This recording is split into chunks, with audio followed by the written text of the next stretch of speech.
their factories or their business industry, they need to pay tithe. We should not hide under, oh, this is the union's subsidiary. Oh, they don't have to pay tithe. Oh, no, because they're part of, no, I don't think so. And we have seen already in Corinthian. And we have seen also, like, for instance, as a pastor needs to pay also tithe. You see, so there's no problem here. No problem. Probable emergency financing, no problem. Now, let's see the second one. Beyond our means. We earn 1,000, operating expenditures 800. There's something wrong here. It's supposed to be managed at 400, but it goes up and balloon to 800. Oh, be careful on this. This is part of Christ-like, Christ-oriented money management, my brothers and sisters. Operating capex 200, routine reserve of, well, this is good. The routine reserve of 200 is good.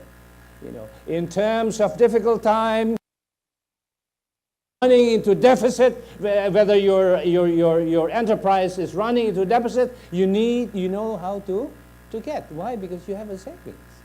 You have a reserve from which you can get.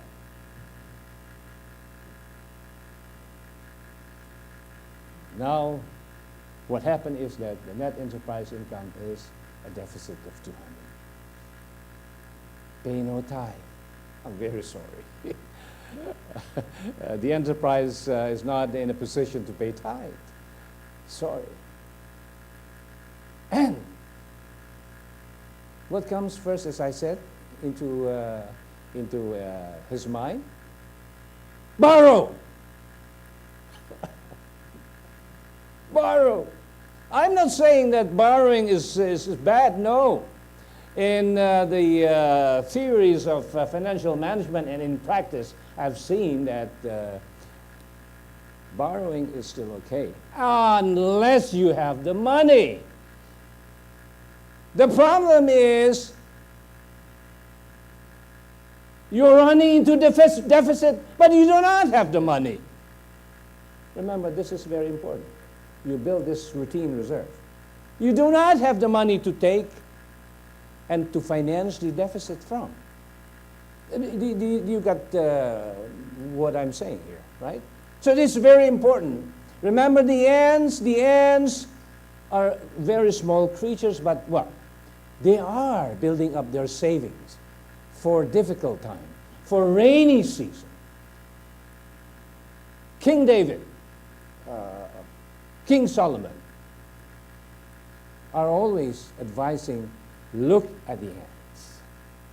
How the ants work and build up this reserve. So not borrowing, no, we have reserve. You see, this is the thing. Oh, I'm sorry. Let's say in a setting, in a family finance setting, Papa, this month I think we are running into deficit. What should we do? They do not know what to do. Never mind. Why don't you? Andrew is a very kind guy. Let's borrow from him. You see, the first thing that comes into his mind as the head of the family is what? Borrow. Now the wife is asking, if we borrow, do you think we have money to return to him? We don't have. Why? Because they have not built up this buffer. They have not built up these reserves.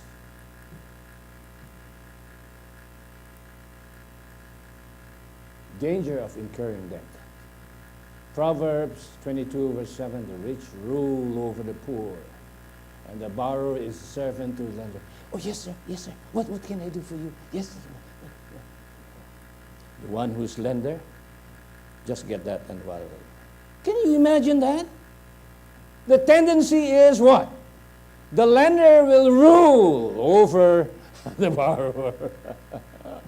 I tell you, this should not be happening. Psalm 37, verse 21, the wicked borrow and do not repay, but the righteous give generously. Sometimes when you borrow, you do not have the money to think, what happened? You're hiding. I do not think in a enterprise, context, this happened, because you cannot hide, because the enterprise is there under a union. But of course, still, the understanding is the same. Ellen G. White Council on Debt and Councils on Stewardship, Letter 60, 1896. It says like this. She said like this. We must avoid debt as how we must prevent leprosy in our life.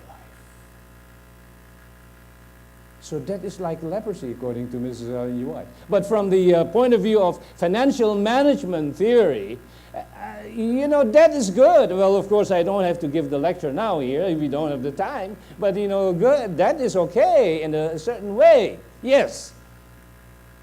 If you have money. If you have the money, whether it is for your family or whether it is from the context of enterprise, whether it is under the union, under the conference, under the general conference, you're running a factory of healthy food, for instance, right? So this is what happened.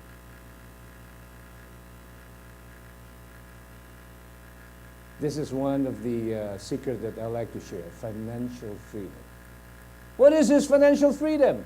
I'm asking of one of my students a long time ago. Oh, financial freedom is the freedom that we have in finance.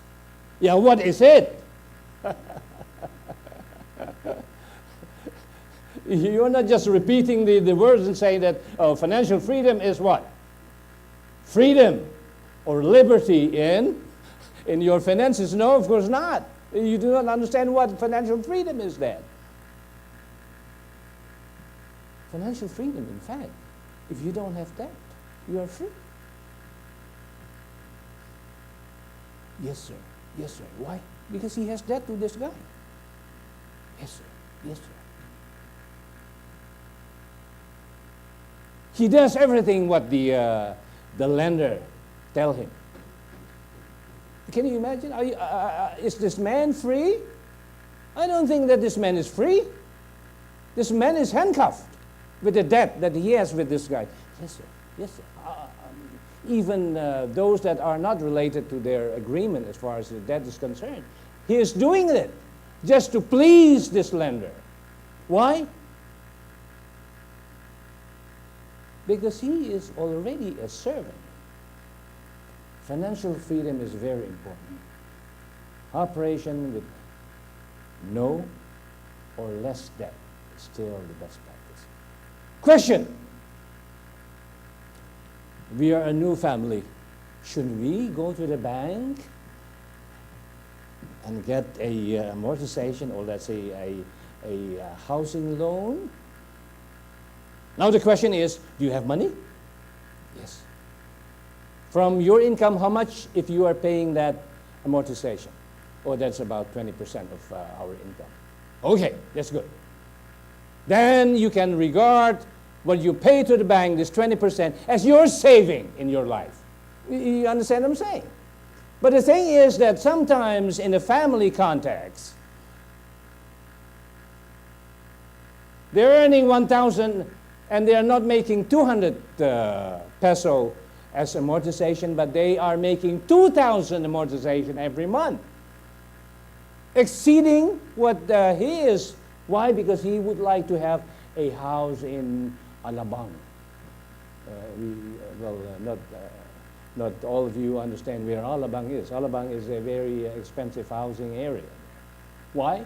He is forcing, even though it is not in accordance with how much he's earning. So he won't have this financial freedom.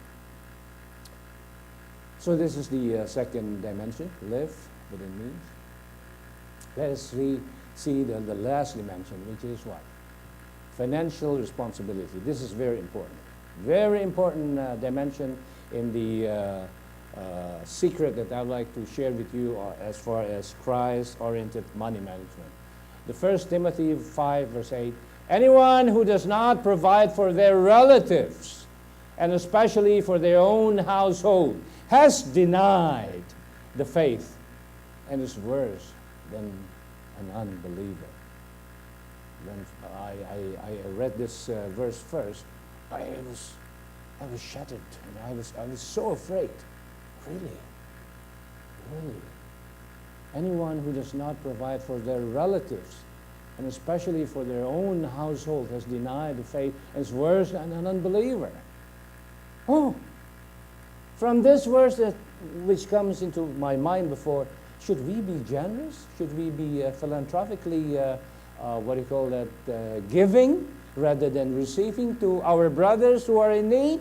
I think it comes in my mind first when I read this, long time ago when I learned this belief, Seventh-day Adventist. You see, I think relative. Is the relative of our immediate family? No, I don't think so.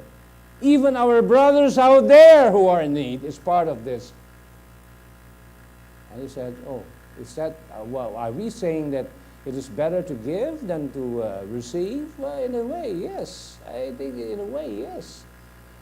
Let's see how Joseph has been a reflection of Jesus' life. Everybody knows Joseph. He was thrown away by his brothers to a dry cistern, what do you call that, a well or something, or even he was sold to merchants.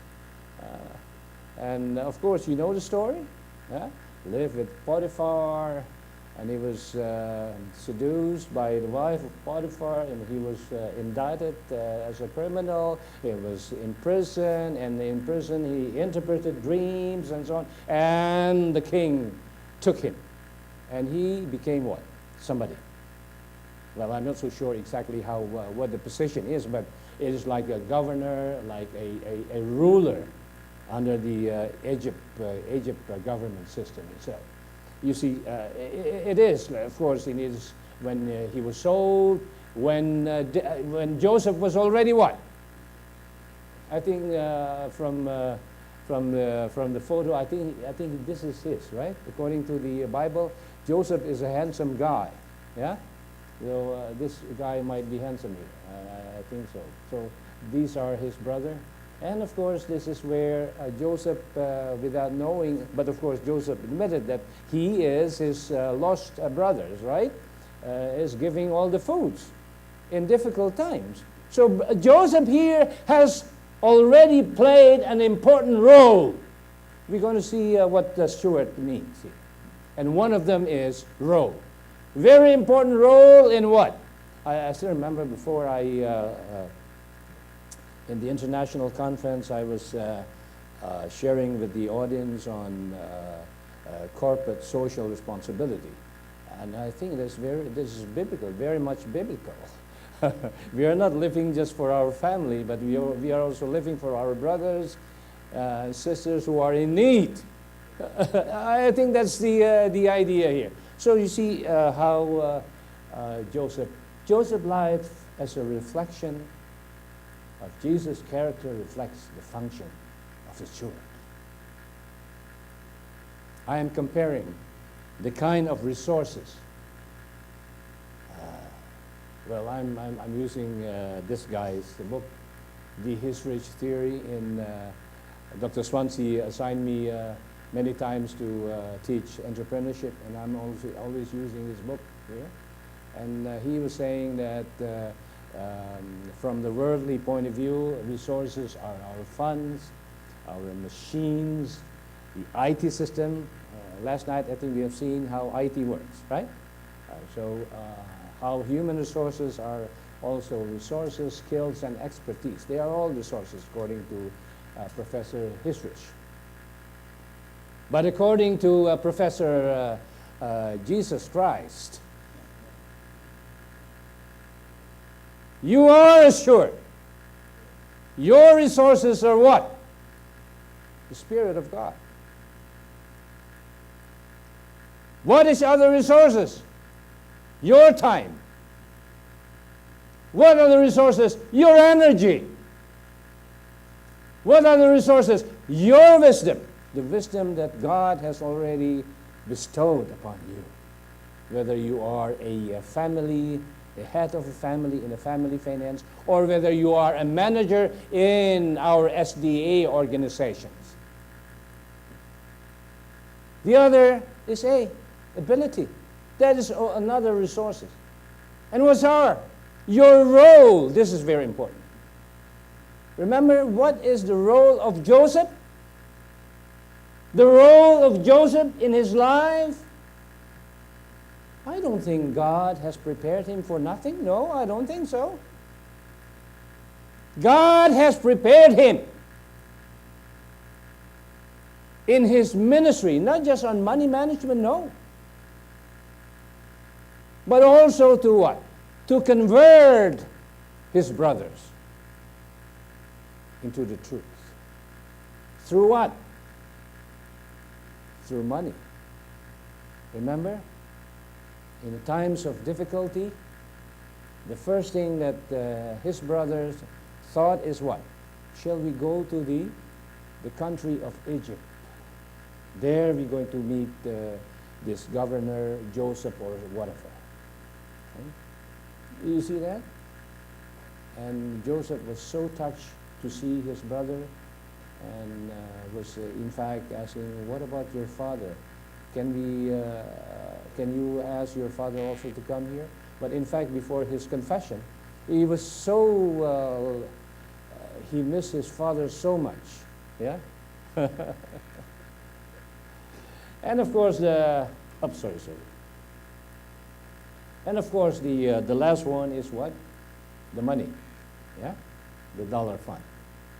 These are the resources of the steward who manages Christ-oriented management. I think this is just a repetition as far as how responsibility is tied up to a steward's resources. See? That a Christ-oriented money management plan is equal to the Lord Steward's plan that is based on the triangle of prudent finances, which is comprised of God's first, second, live within means, and the third one is financial responsibility.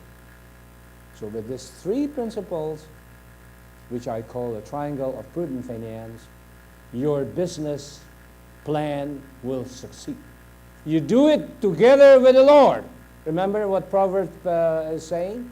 When you plan together with the Lord, you are going to succeed.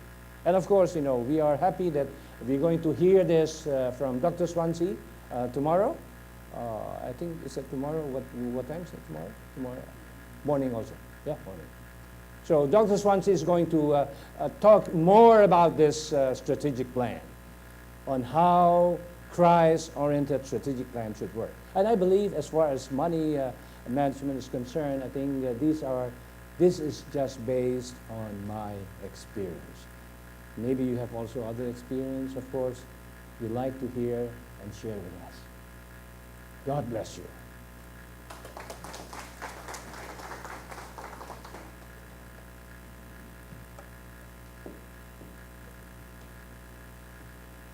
Thank you. Thank you so much.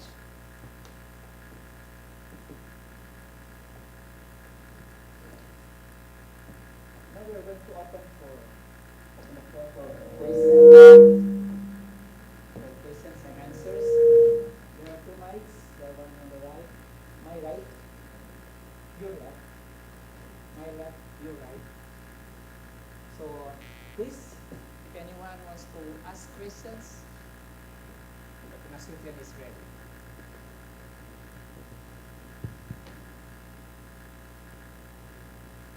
Feel free to ask questions. Yes, Dr. Casimiro.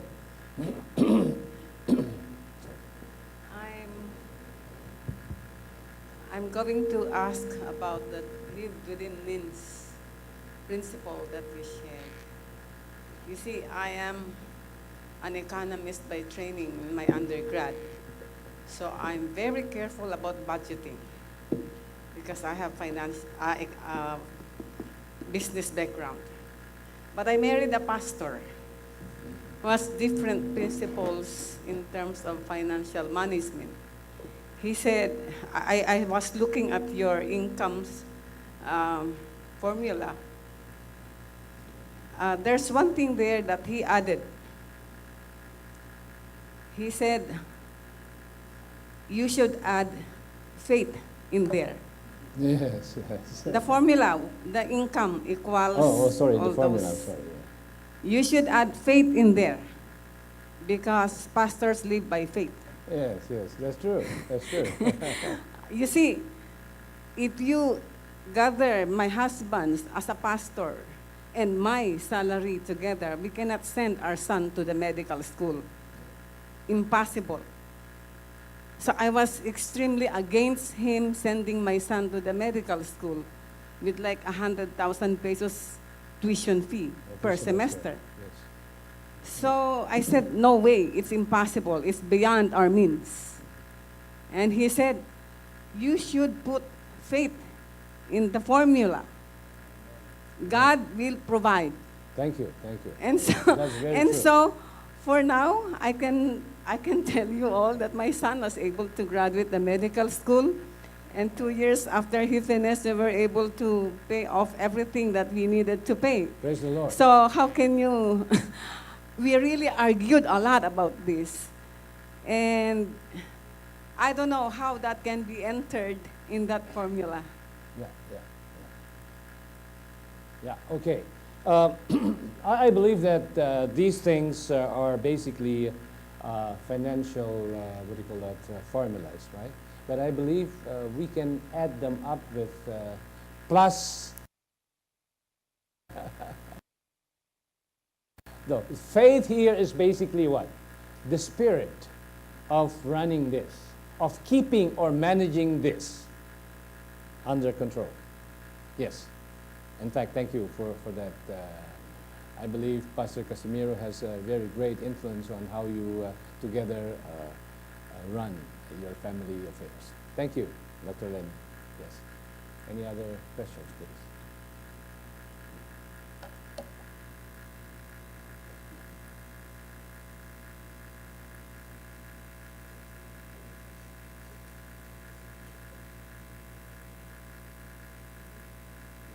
Yeah, Pastor, go ahead.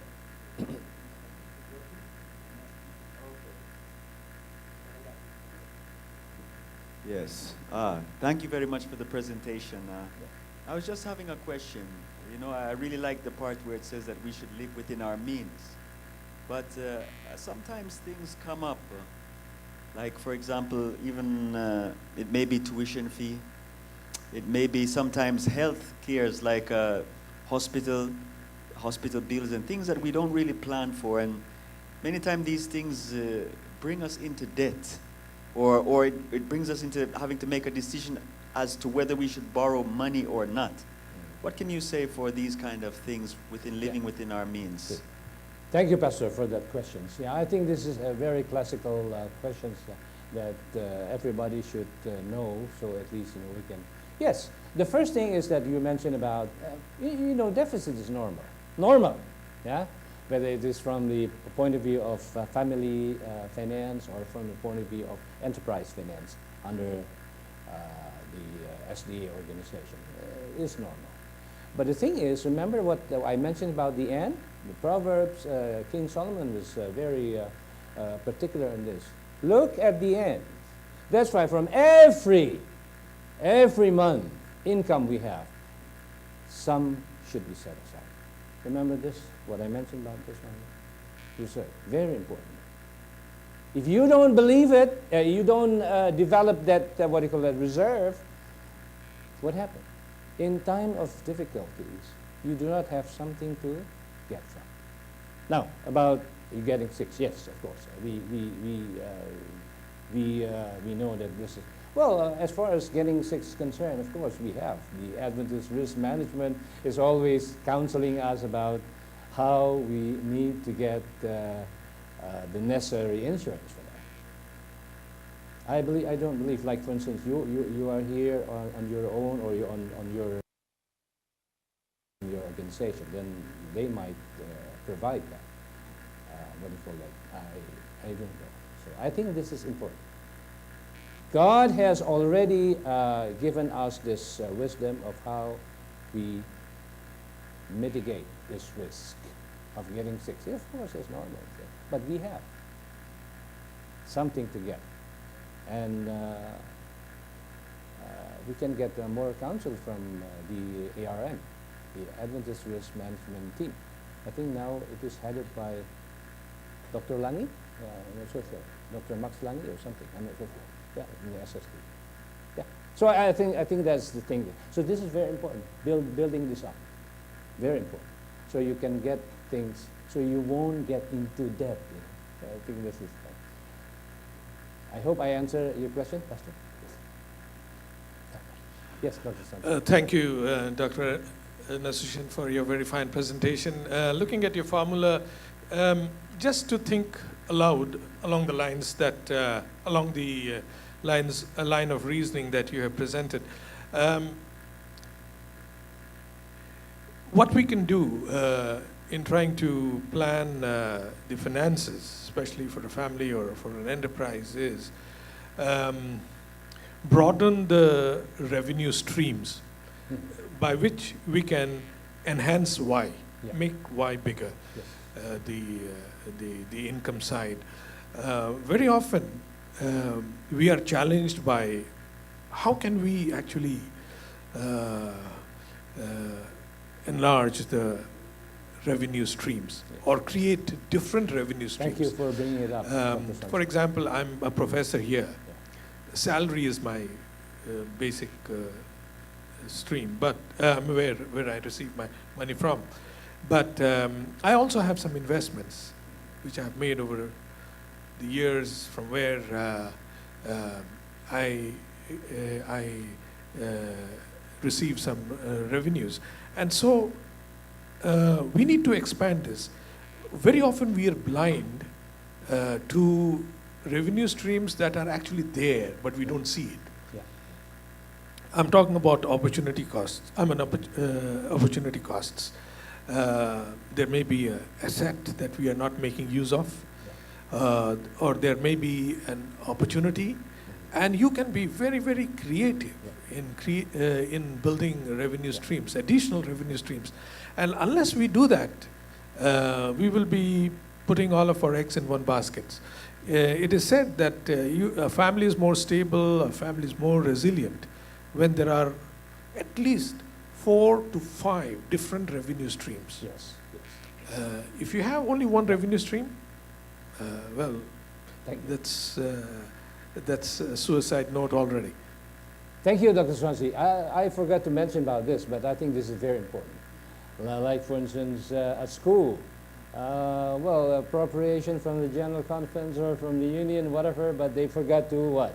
Like, I understand here in the Philippines, like Mountain View College is a very good self-sustaining income-generating project, like industry from the fruits, and also electricity, right? Dr. Lenny? Electricity, they're also selling electricity to the local, right? They have this other income stream, yeah? Also us, in the context of a family, a finance. Well, the wife, that's why, I don't know, but I think I came across to one of the books. I think that is still on the Council on Stewardship. In the context of a family, it is not a, what do you call that? It is not the practice that only the husband works, but also even the wife works. But both are working. Even the children are also working. You know, I think that's. I came across to that when I read that. You know, what she said about it, which is a very good counsel, I believe, right? From the context of. And of course, you need to think about other income sources, you know, from the point of view of what Dr. Swansea, which I forgot to also mention that. Yeah? So I think we can do it. We can do it. Yeah. Okay. Any other questions, please? I'll just leave up to the moderator. How many more questions, please? I'm happy to Any more? answer questions. If not, I will ask the last question.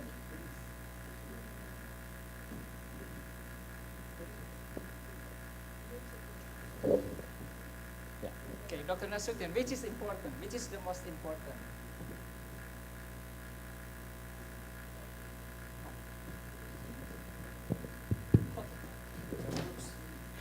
Which is which is most important? Christ-oriented to earn money, or money-oriented for Christ? That's a very good question. Money-oriented for Christ. What I can say, well, of course, the first one you mentioned is no question about that, right? I think we need to practice this. But that money-oriented for Christ, do not exceed that over the boundary. Then you will you will suffer. Yeah, always money-oriented for Christ. Yes, of course, Christ needs his money, but do not regard everything from the point of view of money. Money is important. Yes, I don't say that money is not important. As I said, it's based on my experience. I've seen in one of my investments, $1 because of a crisis becomes 50 cents in front of my eyes, and I have to cut loss. I just sell my that property because of that. This is just an example, for instance. Okay, so do not exceed. You will suffer for Christ. I think we should not play around with Christ and his money oriented. Thank you. I remember when I took my MBA here, Dr. Nasution told me like this: if you will go with investment or stocks or shares, don't be greedy. If you earn something small, just cut. That's it. And you'll do it again tomorrow. Yeah, thank you. Thank you for reviving what you have learned. Okay, on behalf of AIIAS Business Department, we want to give the certificate of appreciation to Dr. Eric Nasution in recognition of your presentation in Christ-oriented money management during the Christ Method of Management series of seminars at AIIAS Silan Cathedral. Signed by Samuel Gaikwad, Acting Dean, and Kenneth Swansea, Chairperson. Thank you so much. Thank you so much. Thank you so much.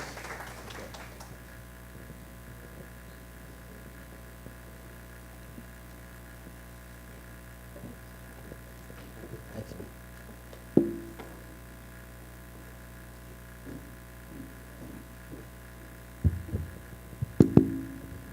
Good morning. Have you been blessed by the presentation? All right, before I call on this, Dr. Nasution to pray, I just have a few announcements. Tomorrow, our program begin right at 8:45. We'll also have Sabbath school here, and we will have divine service here where our speaker, Dr. Kenneth Swansea, will be speaking about stewardship. So there will be two programs actually, here and auditorium. I don't want to clearly say that you need to come here, but I will leave it that